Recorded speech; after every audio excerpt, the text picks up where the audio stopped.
Balik lagi bersama saya Bayu Wirawan di Ngobrol Aja MTC ya. Bareng saya di MTC bersama bintang tamu, bukan bintang tamu ya, apa ya disebutnya, ada bintang Sobat tamu lama. mah, bintang tamu mah artis biasanya. Orang mulai artis. Lain artis. Tapi Sobat lama lah, sobat lama. Tapi di pinggir saya ada seorang jurnalis, penulis, kurator mungkin. Bisa disebut apapun lah yang berhubungan dengan dunia tulis lah. Jadi bukan tarik suara kalau sekarang ya, dengan dunia tulis menulis. Di pinggir saya sekarang ada Zulfa Nasrullah. Atau biasa Halo teman-teman. Atau biasa disebut Bojong. Bojong ya. Bahaya. Karena rumahnya di Bojong. Karena rumahnya di Bojong. Oke, Kang Zulfa. Boleh diperkenalkan Kang Zulfa ini sebagai apa gitu? Profesinya? Ya sehari-hari saya nulis ya. Nulis. Tapi juga di dunia seni ada juga. Saya pernah bilang, mungkin teman-teman di sini nggak tahu, ada juga yang tahu dan enggak. Pegiat seni lintas disiplin lah. Apa itu? Jadi dijelasin? zaman sekarang kadang batas seni itu nggak jelas juga gitu. Jadi tapi isunya tetap harus disampaikan melalui seni. Ya kadang saya pakai instrumen musik, kadang juga pakai teater, kadang pakai tulisan, kadang pakai rupa, kadang pakai kombinasi dari semuanya, tapi nggak tahu ini teh apa. Kadang juga miripnya jadi kayak aksi, misalnya aksi demo gitu. Padahal sebetulnya yang ingin disampaikan isu tertentu gitu. Pokoknya kreativitas tuh di banyak caranya gitu, tapi intinya kamu bisa pakai apa aja. Jadi lintas disiplin. Kalau sekarang misalnya kamu musisi, padahal kalau di lintas disiplin nggak bisa jadi bukan musisi gitu, tapi pakai musik gitu. Oke. Kang Zulfa ini sendiri adalah owner ya? Owner atau apa? CEO dari? Founder dari media lokal yang namanya Majalaya ID. Boleh diceritain Majalaya ID itu apa? Nah, contohnya Majalaya ID gitu. Majalaya ID itu kan bisa dianggap orang-orang melihatnya media gitu. Cuman kan kalau media, balik lagi tafsir kita terhadap media. Media itu kayak gimana gitu. Apakah media itu koran atau TV atau media IG gitu ya? Atau seperti apa gitu. Nah, kalau yang Majalaya ID ini media tuh diambil dari kata dasarnya yaitu cara. Jadi media itu medium gitu. Medium atau cara atau alat gitu untuk menyampaikan sesuatu. Nah, yang disampaikan oleh kita ini isu-isu umum lah ya, isu-isu umum sebenarnya. Cuman bahwa untuk pertama ini labnya adalah Majalaya gitu. Kenapa namanya Majalaya ID? Karena lahirnya dari Majalaya gitu. Nah, kita juga menerapkan prinsip global namanya. Jadi kalau global ini penting entitas lokalnya gitu. Karena kalau kamu ngerjain sesuatu kecil di satu tempat, sebenarnya kamu telah melakukan sesuatu yang besar di dunia gitu. Itu dasarnya. Mungkin teman-teman di sini tahu MH Ainun Najib tuh. Kata MH gini, kalau kamu percaya bumi itu bulat, maka segala tempat adalah pusat. Jadi mana percaya bumi bulat, setiap tempat adalah pusat. Itu kata MH Ainun Najib. Artinya kalau kita ngebersihkan sampah di Majalaya, berarti kita lagi ngebersihin dunia, gitulah sederhananya. Kalau bumi datar, beda cerita. Beda cerita. Eta beda cerita. Beda cerita. Beda cerita. Kalau pergerakannya si Majalaya ID nih ya, yang saya dengar itu katanya mau bikin elit lokal. Iya, itu masih bagus. Masih bagus. Yang Om Sultan. Om Sultan. Ya, apa tuh elit lokal itu apa sih? sindiran sebenarnya. Oh, sindiran. Karena ada elit global. Kalau elit lokal itu artinya dia bukan elit, tapi dia juga elit. Ya, kita udah juga ngomong gini, Majalaya dan Paris sama. Bagi tatanan global nggak sama. Nggak sama dong. Di Paris kamu buang air besar, di galeri jadi seni. Di sini buang air besar, di mana misalnya di BJS kan nggak jadi seni. Beda dong, beda dong. Gitu. Nah, karena ada perbedaan kalau seolah segala yang datang dari barat itu baik gitu. Segala yang datang dari barat tuh canggih gitu kan. Padahal kita belum beres memaknai canggih di dunia kita gitu. Ada penangkap petir misalnya. Di kita juga udah ada dari dulu kan. Umbul-umbul di atas itu kan untuk menangkal petir gitu. Tapi dianggap yang ini itu apa? Kebudayaan lama, tertinggal, sementara yang ini modern. Padahal konsepnya sama. Nah, yang ingin dibangun di Majalaya sebagai lab pertama ini adalah karena kan kalau ngurusin sesuatu itu ada penelitiannya nggak boleh lebih dari 200 orang sebenarnya kalau manusia. Kalau lebih dari itu harus pakai isu. Nah, ini nyambung sama media nih ya. Kalau Abayu punya komunitas, nggak akan bisa lebih dari 200 orang ngelola sesuatu. Karena? Karena itu batas kemampuan komunikasi manusia. Abayu sebagai manusia, berkomunikasi, berempati, batas maksimalnya itu 200 orang. Lebih dari itu, Abayu harus bawa ideologi. Misalnya Soekarno, se-Indonesia tah, hayang merdeka, seberapa juta jelema Rita. Dia bawa nasionalisme, gitu kan? Hitler, bawa apa? Hitler teh? Nazisme gitu. Terus Zionis dan sebagainya. Agama Islam misalnya, itu ideologi. Kristen dan sebagainya. Karena dia ingin mencakup lebih dari 200 orang. Nah, kalau lebih dari 200 orang harus kayak gitu. Tapi kalau sendirian, ngomong-ngomong sendiri tanpa ada ideologi, kayaknya batasnya cuma 200 orang. Menurut riset, Riset, serius. Termasuk kalau punya perusahaan misalnya. Lebih dari 200 orang si pegawainya, itu harus ada apa ya? Jaminan lain. Jaminan lain. Kalau nggak ide berarti uang kan gitu. Ya. Jadi nggak bisa lebih dari 200 orang. Nah, Majalaya ID sendiri apa namanya? Bentuk medianya, taruhlah media lah ya. Media informasinya itu berupa digital kan. Nah, kenapa sih memilihnya media digital gitu? Enggak media misalnya taruhlah kita bikin koran atau misalnya majalah. Karena kan ya zaman dulu kita lah. Kayak mungkin perbedaan yang sangat signifikan itu dari pemusik lah ya. Kalau dulu tuh kita pengen tahu chord grip anu, chord grip anu. Oh, beli buku data aja. Chord lagu anu tuh kita beli bukunya. Beli bukunya. Karena kan ya kalau ngulik susah lah gitu. Nah, berbanding terbalik dengan sekarang. Kalau sekarang kan tinggal buka YouTube atau media apapun lah, media digital apapun, bisa dapat, bahkan bisa dirubah-rubah si ininya apa, nada dasarnya. Nah, Majalaya ID sendiri kenapa sih jalurnya ke sana gitu? Apakah lebih mudah atau karena apa gitu? Itu kan zamannya udah gitu. Zamannya udah gitu. Jadi media di sana lebih tepat gitu. Itu aja sebenarnya sederhana. Zamannya sekarang udah digital. Tapi pertanyaan kemudian, apa yang bisa dioptimalkan di dunia digital? Nah gitu kan, ketimbang dunia fisik. Nah, saya mau bicara agak panjang nih. Boleh gak? Boleh. Boleh ya? Paling dekat. Boleh dekat. Oke. Dunia digital ini tuh lompatan keempat sebenarnya dari dunia hari ini. Lompatan keempat disebutnya kan 4.0 itu.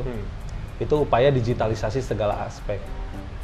Dulu lompatan pertama itu adanya mesin uap. Jadi ketika ada mesin, manusia yang tadinya bikin gehu, kulengen, diganti ke mesin.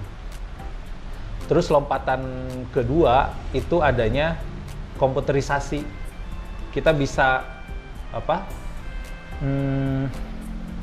Kita bisa berpikir, bisa dibantu berpikir oleh satu mesin tertentu. Karena rupanya pikiran kita itu punya pola tertentu. Nah, yang ketiga, nah yang keempat nih masuk. Tiga aku lupa. Yang keempat adalah proses digitalisasi. Adanya internet dengan proses digitalisasi ini. Artinya, kita ada banyak faktor yang kehapus, Bang Bayu. Contohnya fisik. Kita mau ke manapun nggak perlu datang. Sekarang bisa kita lihat gitu. Jadi experience mendatangi kita kan. Gitu. Artinya tidak ada lagi jarak, tempat tidak ada. Lalu pengetahuan jadi lebih egaliter. Kalau kita pengen tahu sesuatu di seluruh dunia ini, kita bisa hanya tinggal nyari di Google itu. Nah, dari dua. Lalu yang ketiga, komunikasi jadi masyarakat global. Nah, inilah tadi, saya nggak bisa jadi media lokal sebenarnya. Karena ketika saya ngupload dimanapun, saya sudah jadi bagian dari informasi global. Gitu, dan itu bisa diakses dimanapun. Nah, artinya 3 dampak dari dunia digital ini, itu tuh ada negatifnya, ada positifnya. Nah, Majalah ID mencoba untuk memanfaatkan positifnya dengan menjadikan Majalaya sebagai lab-nya, gitu. Tadinya misalnya, apa bedanya dengan media global? Contoh, ada yang sekarang namanya Corona. Itu di-delivernya oleh siapa? Oleh global kan? Masuk ke kita, habitnya masuk ke kita. Dan global ini dengan kekuatannya, dia bisa mengarahkan kita untuk mana obat yang paling benar. Ini saya punten-punten misalnya ya, ada nama makanan tradisi masyarakat kita di Kalimantan namanya kratom. Kratom ini teh. Tapi ketika global merilis bahwa itu adalah narkotik, maka dia dilarang. Dan ini jadi apa? Perdebatan gitu. Bukankah ini tradisi kita dulu gitu? Tiba-tiba dia dapat hukum tidak boleh digunakan. Nah, kenapa segala sesuatu hal itu harus dari global itu gitu? Dari besar ke kecil dan sangat mengganggu. Nah, kita ingin mencoba cari varian baru bagaimana si media Majalaya ID ini pertama membentengi lah sederhananya, memberikan benteng informasi dari yang global itu. Yang kedua juga mengkatrol apa yang menarik dari Majalaya ini ke wilayah global. Tapi ketika terkenal seglobal juga nggak penting, Abayu. Kenapa? Nggak penting. Kan mungkin teman-teman di sini yang disebut mengglobal tuh Abayu ke Perancis gitu ya. Abayu dikenal dunia gitu. Sebenarnya itu nggak penting. Karena itu bisa dilakukan dengan mudah. Tapi membuat Abayu tetap melakukan itu yang susah. Contoh Borondong. Membuat Borondong terkenal di Paris tuh bisa. Caranya minimal ada 3 lah. Pertama, jalur pemerintah lewat diplomasi budaya. Yang kedua, jalur industri pop luar digimanain gitu kan. Yang ketiga, jalur massa. Jalur massa Indonesia yang jumlahnya berapa juta tuh? 200 juta ya? 200 juta kan? 200 juta bikin Borondong aja. Hashtag Borondong aja. Sadunia teh pasti bakal Borondong gitu. Jangan-jangan si naon sok nggak DJ teh.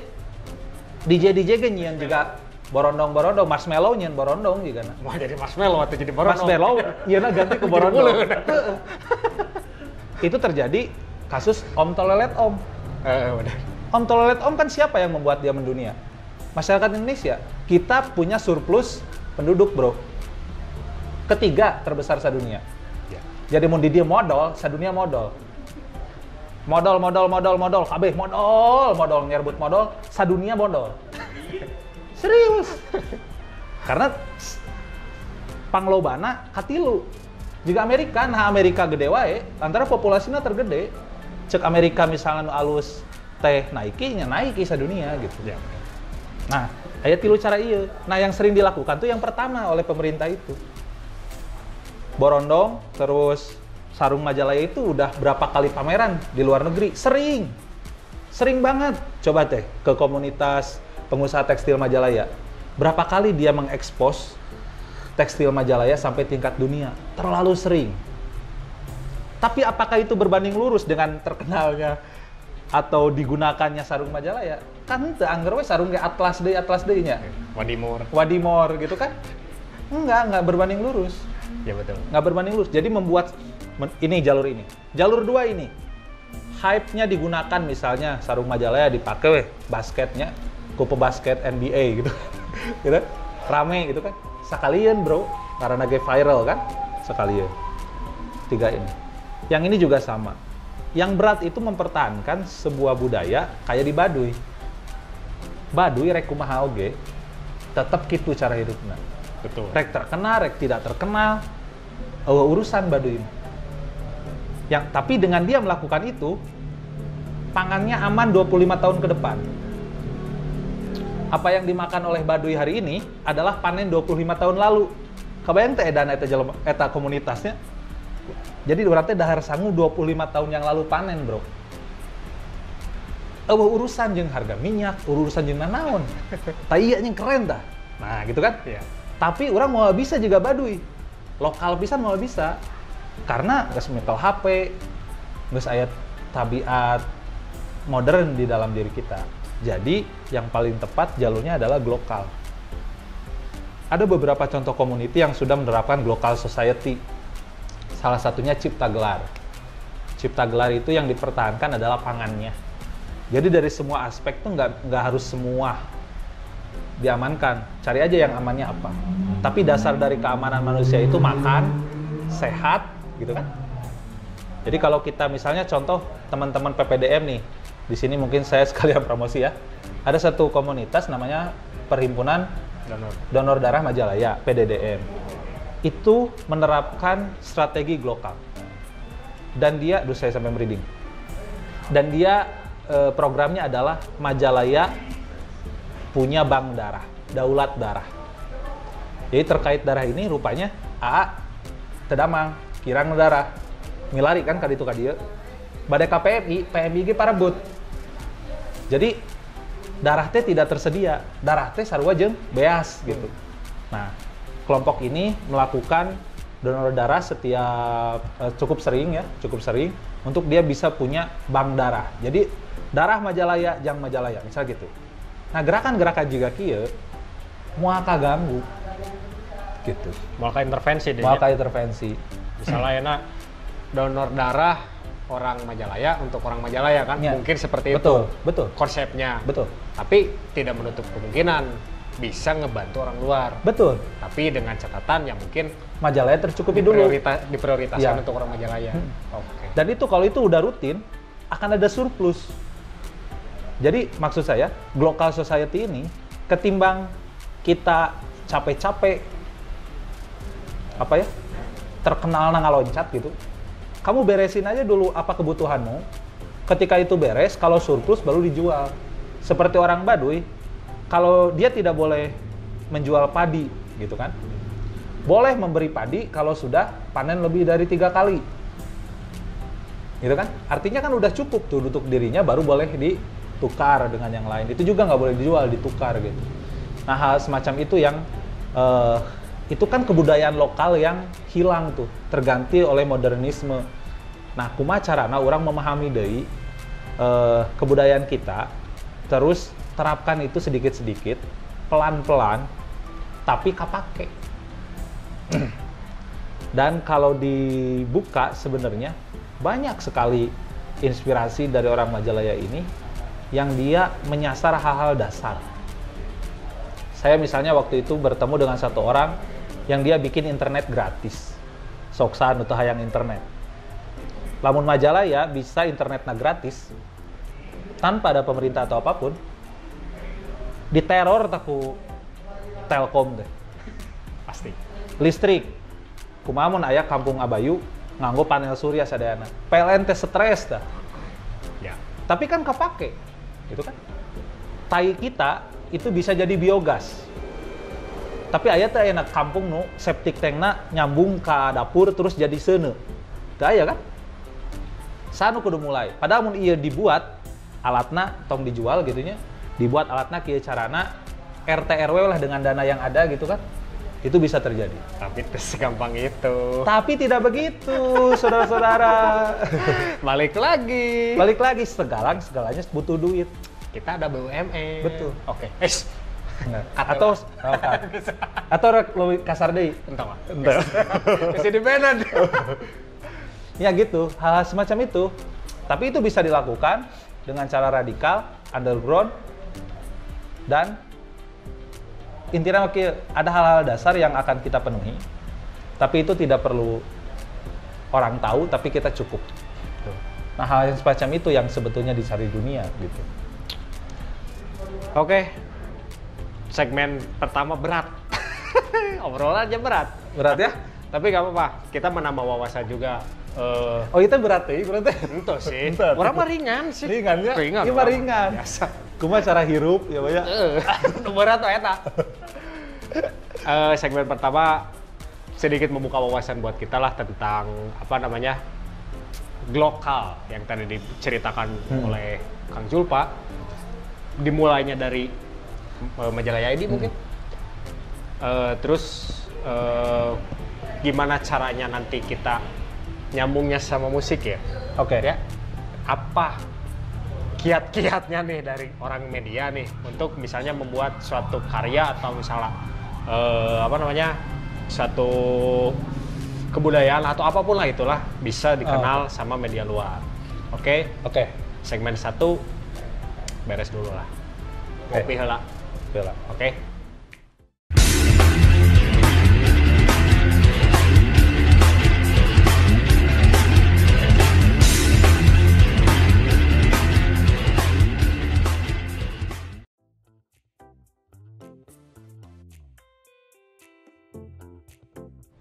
Balik lagi di segmen kedua bersama saya Bayu Irawan dengan Julpa Nasrullah. Ya. Yeah. Ini adalah seorang founder majalah ID yang tadi sudah diceritakan di segmen 1. Nah, Kang Julpa, kalau berbicara dunia ya, media, kalau berbicara media, baik buruknya media untuk zaman sekarang nih, apa sih? Oke. Dari orang media, iya mah orang multimatur. Ya. Jadi ketika dunia digital kayak sekarang, si media ini bukan lagi lembaga akhirnya. Siapapun sekarang bisa jadi media. Bahkan mungkin kalau teman-teman pernah dengar istilah personal branding, setiap orang adalah media akhirnya sekarang gitu. Dan sekarang udah banyak banget yang seperti itu, yang jadi media akhirnya menjadi medium penyampai informasi. Ada mass media, bagaimana massa ini terakomodir oleh informasi tersebut. Nah, sehingga mun Abayu ada 1 juta followers, Amin. nah Abayu teh mass media, gitu. Nah, dunia digital adalah dunia yang nggak ada batas. Jadi, eueuh lembaga jeung perorangan teh seolah mun urang tidak berlembaga teu bisa gitu. Perorangan jeung lembaga teh geus setara. Mata kayak undang-undang ITE nu ngatur bagaimana si individu teu macet teuing hirupna di dunia media. Karena si eta ngejadi informasi gitu. Pertama itu. Jadi mun misalnya aya misalnya Raffi Ahmad nih akun pribadinya dengan Kompas, eta teh geus sarua. Bahkan mungkin ini bisa aja lebih tinggi gitu daripada Kompas. Nah, apa buruknya? Buruknya adalah satu sebenarnya, kita tuh meloncat dari tradisi membaca yang kurang masyarakat, bergerak ke dunia digital yang membutuhkan pembacaan yang baik. Betul. Jadi kelemahan media di Indonesia adalah budaya literasi yang rendah. Dengan clickbait yang sangat gitu. Terus si medianya juga, atau saya sebutnya industri atau kapitalisme gitu, dia teh bukan membenarkan atau ngelatih orang. Kan media teh sumber informasi. Kuno kan bikin lebih pinter ya. Betul. Dan saya ngerasa itu memang bisa lebih pinter. Teman saya namanya Jajang Somantri. Apa namanya? Jajang Somantri, angkatan orang. Dia terkenal sebagai preman lah di angkatan orang teh. Dari SMP ke SMA. Ketika dia punya Facebook, dia bisa nulis puisi. Nah, bisanya. Bisa. Nah, bisa gitu kan? Karena dia membaca quotes-quotes batur. Terus ketika manehna raheut meureun, nulis oge quotes yang sama, gitu kan? Seorang Jajang Somantri jadi seorang penyair, nulis puisi. Karena media bisa mempengaruhi kayak gitu. Abayu loba maca misalnya artikel-artikel musiknya, bisa we Abayu nulis juga gitu. Berarti bisa disebut, saya kan sempat baca nih kemarin-kemarin di Twitter lah gitu. Kalau misalnya saya itu memposisikan yang kayak yang tadi sebagai media, jadi buat teman-teman jangan berkeluh kesah di sosmed, tapi gimana caranya kita tuh bikin CV sendiri. Betul. Untuk misalnya saya ini Bayu Irawan, saya pekerjaan Jadi kita bikin CV digital kan. Betul. Di saat nanti kita pengen nyari kerja atau ada orang yang mau nge-hire kemampuan kita, ya kita tinggal kasih. Nah, ini nih CV kita. Jadi lain quotes-quotes garalau. Betul. Di sosmed deh gitu kan. Betul. Itu bisa jadi salah satu daya tarik buat mereka juga kan. Nah, karena setiap orang adalah media tadi, Betul. penyampai informasi minimal untuk diri kita sendiri. Saya punya pengalaman begini. Ada satu orang datang ke saya, namanya siapa? Julpa. Yang dia lakukan nggak nanya profesi kamu apa. Dia buka Google, terus nulis Julpa apa? Julpa Nasrullah. Klik. Oh, nggak terkenal kamu. Kamu nggak ada apa-apanya, saya nggak bisa. Jadi dia lihatnya ke situ gitu kan. Tidinya orang kepantik tuh. Akhirnya ngulik dalam waktu 3 bulan. Orang nge-branding sendiri dari mulai LinkedIn, terus orang masuk ke platform-platform, nulis di berbagai platform. OnlyFans saya wah. Entah tuh. Bisa. Jadi orang nulis KB digital. Karena setelah waktu itu orang nulis, cuman orang di media cetak. Dan tidak terkenal, bro. Lalu orang nulis di media online. Banyak banget. Sampai akhirnya sekitar 6 halaman Google mau dituju Panasro, aya urang kabeh gitu. Aya di dinya teh tulisan urang, karya urang, CV urang, activity urang, kabeh aya. Tidinya urang teh rezeki datang oge ka urang. Iya. Jika misalnya datang ada satu orang, Kang Julpa ya, iya ya, boleh jadi pembicara di sini, boleh. Kamu tahu saya dari mana? Dari Google. Itu ada tuh, ada 4 tuh yang kayak gitu. Orang pernah dapat 4 tender juga gitu.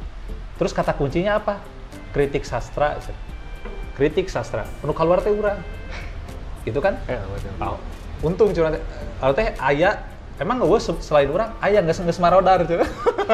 Urang nunggu sirup kene gitu. Berarti kan gitu. Jadi daripada nanti teman-teman misalnya di searching siapa gitu namanya pas ditinggalin teh. Ya makalah kegalauan wae. Kan percuma, mending kayak Julpa gitu kan. Terus nyambung sama musik nih. gitu. Aku punya teman musik, grup musik namanya Garhana. Garhana ini si Garzi Baldi sama Hana Eka Hidayati, 2 orang. Yang dia lakukan, si manajernya ini, dia keliling ke semua platform media. Entah itu YouTube, ataupun radio, tapi yang online. Dia keliling, nggak dibayar. Kadang dibayar 200.000, 250, tapi dia keliling untuk showcase. Jadi datang, terus kemudian iya karyana halus tuh, ya orang produknya kerlahir. Secet, oh ya boleh, dari sini mungkin bagus, terus si manajernya. Sampai akhirnya ya dia jadi musisi indie, indie Bandung gitu. Karena di setiap platform musik Bandung, aya cetak gitu. Nah, kerja-kerja itu yang sebetulnya jadi penting gitu. Sebenarnya mungkin ada beberapa yang sudah melakukan, ada beberapa yang belum. Nah, kalau berbicara di musik nih, di karya lah ya, di karya Kang Julpa. Misalnya, saya punya band nih, kan tidak melulu harus karyanya yang 100% harus bagus. Tidak kan? Tetap kita juga harus ada media yang mendukung. Nah, gimana nih caranya buat, misalnya, step apa aja lah. Misalnya, biar si karya ini tuh bisa didengar, bisa dilihat sama orang lain, si talentnya ada profile yang bisa diekspos sama orang lain. Gimana nih caranya gitu misalnya Kang? Ya, pertama kita harus sebelum kita ekspos sebetulnya kita harus memahami dulu band kita ini apa. Lalu publik mana yang diharapkan menjadi pendengar kita. Itu yang jarang dilakukan sebenarnya. Jadi misalnya gini, saya sekali lagi menyatakan media itu cuma cara. Media itu alat untuk menyampaikan apa yang ingin kita sampaikan. Bahasa lainnya medium, gitu. Jika misalnya saya bikin band, terus tujuan saya tukang keretek Majalaya, maka saya nggak akan repot-repot ke Trans TV. Betul. Orang ngagenjreng, hareupeun itu tukang keretek. Mediumnya adalah berdirinya saya dengan tukang keretek itu. Itu media. Seperti teman-teman bisa nonton, memahami media dengan sangat baik, komunikasi massa ya. Itu nonton filmnya Mahatma Gandhi, judulnya Gandhi. Cara dia untuk membuat Inggris merdeka, itu berjalan dari tengah India ke pesisir, terus bawa garam. Dan ketika Gandhi jalan, semua orang ngikutin dia. Nah, orang melihat itu sebagai si eta teu make internet, teu make media cetak. Lempang anjing. Movement saya. Tapi semua orang ngilu Gandhi sampai ke ngalet eta teh. Hanya naon?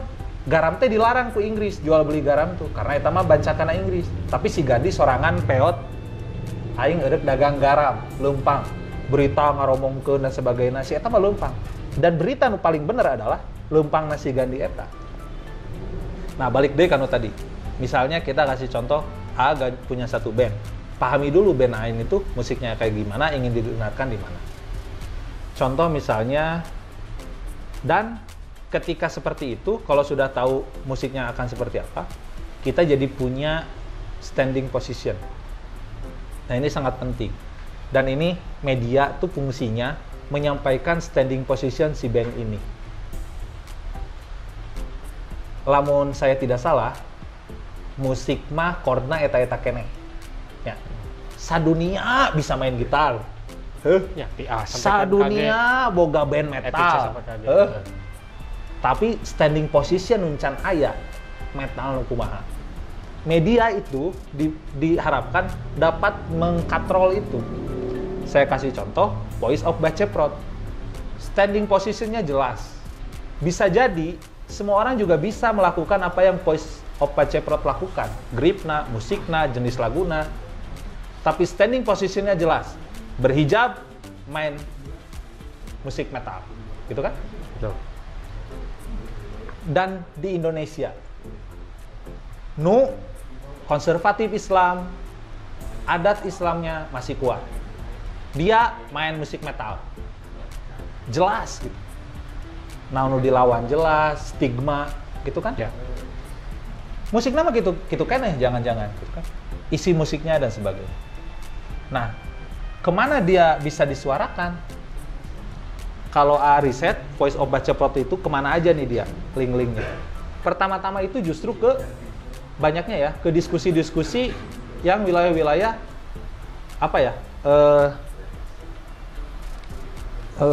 diskusi-diskusi stigma terhadap kalau lu berhijab, lu nggak bisa berkarya, gitu. Diundangnya teh awal-awal teh. Jadi dari satu, dia nggak bawa masa yang banyak. Itu aja dulu. Jadi ke diskusi-diskusi kayak gitu dia bergerak. Sampai akhirnya karena terlalu sering orang sudah pada tahu, media yang lebih besar notice. Platform yang lebih besar di dunia notice gitu. Diundang lah gitu.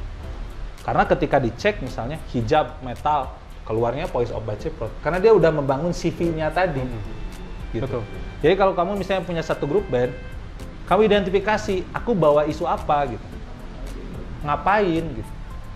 Karena aya nama mun rek main teknis, eleh ku digital. Pupur luka dan sebagainya kalah ku orang mencet-mencet. Bahkan mungkin ku si A tadi nu make naon teh? Coding mah bisa di-coding ku manehna. Nyeun musik HD codingnya nih. Gitu kan? Ku AI serap we 100 jelema resep musik naon, keluar ta musik anyar. Betul. Tapi interaksi manusia, keberpihakan isu, itu sesuatu hal yang sampai detik ini masih diperjuangkan. Pertanyaan rek di mana? Kalau saya kasih contoh yang berhasil di sana ya. Kelas pantomim Wanggi Hood, kalau tahu kan Wanggi? Pantomim itu seni yang sudah jarang orang tahu. Dia pernah masuk ke TV, cuman jadi cameo. Pantomim tuh. Padahal dia punya sejarah estetika seni yang bagus.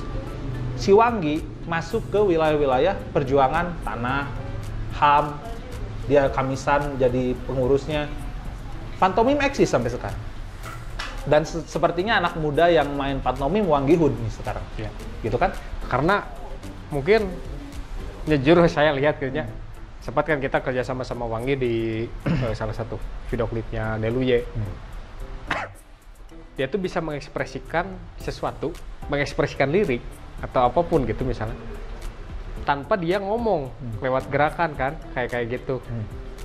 Ya mungkin lebih gampang diceritain sama orang tuh yang kayak gitu nah mungkinnya. Aku ngikutin Wanggi kebetulan bareng lainnya jeung orang lama. Aku ngikutin Wanggi dari awal. Ya dia gitu juga awalnya. Dia punya satu kesenangan terhadap satu seni namanya pantomim. Terus dia mengisi di kegiatan-kegiatan yang dia rasa itu patut diperjuangkan. aktivisme gerakan si Wanggi itu. Dan di ruang aktivisme itu dia hidup si Wanggi itu, dan sampai sekarang masih berjuang. Jadi dia nggak ada urusan dengan mau besar mau kecil, nggak ada. Dia lagi berjuang. Begitupun efek rumah kaca. Begitupun sisir tanah misalnya si Danto. Begitupun Banda Neira. Banda Neira misalnya. Dulu dia bikin musik dari sebuah kampus di Unpar. Duaan. Medianya satu, namanya Sorge Magazine. Ya, media kampus itu. Dari situ dia dikenalkan. Dia juga hadir di event-event untuk bernyanyi di Bandung. Terus kemudian disenangi lagunya, besar, dibawa sama radio dan sebagainya sampai membesar.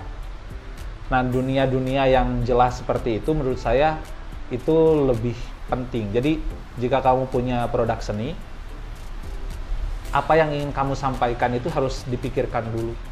Rata-rata ya nama Ki Abayu, naon nu kerame cek batur. Eta. Ya, naon ieu nu kerame cek batur? Anu nurutan urang teh. Gitu kan? Aduh. Ya bisa aja gitu. Tapi kamu akan bertempur dengan modal.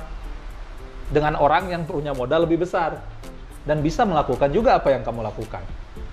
Dan untuk terkenal gampang, tapi untuk mempertahankan engagement, maksudnya gini, ngapain kita terkenal sebenarnya? Benar nggak? Mungkin di sini ada yang, atau di teman-teman juga ada yang ingin terkenal. Pertanyaan kemudian, kalau sudah terkenal mau ngapain?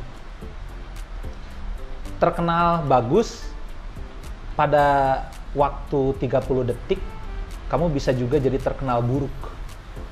Terkenal dicintai dalam waktu 30 menit, tiba-tiba berubah, terkenal dibenci. Jadi intinya mau apa? Contoh Gofar Hilman. Dia mendapatkan kasus justru oleh penggemarnya gitu. John Lennon mati oleh penggemarnya gitu kan. Terkenal tuh bisa, gampang sekali, tapi juga di sana ada ancaman, ada responsibility yang besar gitu loh. Nah, kenapa kita tidak mulai, jangan terkenalnya dulu, responsibility-nya dulu dong gitu. Misalnya Abayu nulis tentang, atau terakhir Hyper nih, Hyper bikin karya tentang delusi. Itu isu mental illness ya. Responsibility atas mental illness-nya kayaknya harus juga dibangun gitu. Mungkin kayak teman saya bikin satu teater tentang mental illness ya. Terus dia bikin pengunjungnya adalah orang-orang yang punya penyakit itu. Gitu. Jadi dia punya masa itu tersendiri untuk bareng-bareng menyembuhkan itu. Dan dia lagu itu menjadi cara untuk menyembuhkan itu. Itu kecil, mungkin 50 orang, tapi engage-nya besar, impactful-nya besar. Dan ketika itu terus dilakukan, maka ini akan menjadi satu community yang positif gitu maksudnya. Dan memperkuat si karya dia itu sendiri. Nah itu yang jarang dibicarakan, jarang dilakukan. Sementara beberapa seniman sudah mencontoh itu. Rata-rata nggak ada langsung jelek-jelek gitu. Ada yang langsung jelek-jelek, tapi kita tahu itu berasal dari mana ya. Atau kayak gimana cara dia jelek-jeleknya itu gitu. Dia nggak punya akar, dia nggak punya base community, dia nggak punya keberpihakan isu, gitu kan? Ya begitulah, dia cuma ikutan asal. Jadi sama kayak ngomongin kita pang-Indonesiana, tapi apa yang kita buat untuk Indonesia gitu, Bro. Iya, dan itu nggak perlu besar-besar, kecil aja gitu, kecil aja. Nah, nyambung lagi ke saya akhir-akhir ini lebih mendalami seni lintas disiplin. Karena setelah Orde Baru ini, para seniman ini seolah jauh dari kehidupan sosialnya. Jadi seolah musik tuh nggak ada urusannya dengan perubahan sosial. Nah kalau saya pribadi ada sebenarnya, cuman tidak dibudayakan di zaman Orde Baru, tidak dibudayakan. Ini tuh modernisme Amerika elitis. Amun AA hoyong jadi musisi, kedah ke Jakarta, ya kedah lobi-lobi, mun AA geulis misalnya, kedah dianggo heula ku produserna. Oh, entong atuh. Nembe jadi artis. Untung kasep kurang warna geulis. Nembe jadi artis. Mun teu kitu moal tiasa. Tah eta teh generasi lama. Tanu ayeuna mah nu belah dieu nu sedang diperjuangkan. Kita teh bisa berpengaruh si musik tuh terhadap hal yang apa yang ingin kita sampaikan. Misalnya saya nulis tentang tukang beca. Saya punya dampak impactful untuk tukang beca. Mestinya ada seperti itu. Di luar negeri ini sudah mulai dilakukan, namanya participatory, seni participatory. Jadi kesenian itu bukan hanya kesenian, tapi dia punya cara bagaimana bisa ada di kehidupan yang lebih real. Contoh yang paling partisipatori. Lagu Tahu Bulat digoreng dadakan. Siapa yang buat? No name atau aja. No name-nya. Aya eta teh nu buat. Oh iya. Aya. Bisa dilacak. Ada yang buat. Zaman ayeuna bisa dilacak. Baheula mah mau bisa dilacak. Tahu bulat digoreng dadakan 500-an. Gurih-gurih enyoy. Ayeuna eta sadayana aya dan dia menggerakkan satu industri namanya tahu bulat. Di mana-mana. Bohong lamun eueuh impactful seni jang kesenian jang kehidupan masyarakat aya. Ngan seniman we ngaredul. Ya. Seniman ngaredul. Pas seni mah seni we, masyarakat mah masyarakat we. Da aing balain LSM gitu kan. Teu kreatif pungkul. Mun kreatif lagu Tahu Bulat nu sakitu-kituna bisa membuat satu industri tahu berkembang. Nu tadi tahu kotak, ya tahu bulat. Benar. Benar kan? Dengan 30 detik 30 detik tapi lagu judulnya Tahu Bulat. Oh, benar. Kita lihat kalau dalam genre saya novel Dilan. Dia menggerakkan satu genre jaket Dilan itu tahun 90. Pasar rame. Ya kan? Dari sebuah novel. Filosofi kopi itu cerpen karya Dewi Lestari. Ayeuna sa Indonesia rame kopi. Betul. Jadi dan kayaknya Abayu, kalau kita pede seperti itu, seni itu bukan lagi iseng. Seni itu profesi, dunia kreatif itu profesi gitu. Dan dia perannya sangat penting. Berarti untuk teman-teman hyper juga yang bikin delusi, jangan sampai orang lain jadi delusi gitu ya. Iya. Bahaya. Aku nyaranin buat hyper delusi ini masuk ke lingkungan-lingkungan yang juga awareness terhadap isu mental illness. Itu akan lebih engage di lagunya. Oke. Menarik. Saya kasih contoh lain misalnya ada lagu ini Pajar Merah. Tahu anaknya Wiji Tukul, Pajar Merah. Judulnya Bunga dan Besi kalau Tembok dan Besi kalau nggak salah. Tembok dan Bunga, sorry. Tembok dan Bunga. Dia disimpan di si lagu itu disimpan di aktivisme. Setiap aktivis itu nyanyinya lagu itu. Jadi dia ditempatkan di masanya karena isunya juga tepat. Gitu kan? Jadi setiap aksi laguna lagu si eta. Lawan gitu. Begitupun puisi, hanya satu kata, lawan itu kan puisi. Ditempatkan di tempatnya gitu. Nah, kita akan ditempatkan di mana untuk mendukung isu apa, untuk nge-recovery apa dari persoalan-persoalan yang ada ini sebenarnya bisa gitu.